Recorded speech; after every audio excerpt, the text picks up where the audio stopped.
Hello friends, నేను మీ దివాకర్. ఈ question మీరు చూసినట్లయితే ఏ man has some hence and cows. Total heads 48 ఇచ్చాడు, టోటల్ ఎగ్స్ 140 ఇచ్చాడు. అయితే హెన్స్ ఎన్ని, కౌస్ ఎన్ని అని చెప్పేసి అడుగుతున్నాడు. అంటే దీనికి మనకు చాలా సింపుల్ గా చేయొచ్చు. ఏంటంటే నెంబర్ ఆఫ్ 4 లెగ్ యానిమల్స్ కి డైరెక్ట్ గా ఒక షార్ట్ కట్ ఏంటంటే L/2 మైనస్ హెచ్ అండి. L/2 మైనస్ హెచ్ ఏంటి సార్ అంటే L అంటే total number of legs, H అంటే total number of heads. So ఇక్కడ ఈ క్వశ్చన్ లో లెగ్స్ మనకి ఎన్ని ఇచ్చాడంటే 140/2 మైనస్ హెడ్స్ ఎన్ని ఇచ్చాడంటే 48.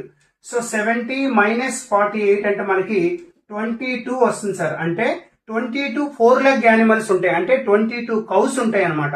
అదే విధంగా హెన్స్ ఎన్ని ఉంటాయి సార్ అని అంటే మనకి ఇప్పుడు టోటల్ హెడ్స్ ఏంటంటే మనకి 48 హెడ్స్ లో నుంచి ఈ 22 హెడ్స్ తీసిస్తే మనకి 26 వస్తుంది అనమాట. అంటే టోటల్ నెంబర్ ఆఫ్ హెన్స్ ఎన్ని అంటే 26, కౌస్ ఎన్ని అంటే 22 అనమాట. ఇంత సింపుల్ గా ఈ క్వశ్చన్ అయితే మనం సాల్వ్ చేసుకోవచ్చు. మీకు కనుక మనం చెప్పిన ట్రిక్ నచ్చినట్లయితే లైక్ చేయండి, షేర్ చేయండి. ఇంకా ఎవరైనా ఫాలో చేయనట్లయితే మన ఛానల్ ని ఫాలో చేయండి.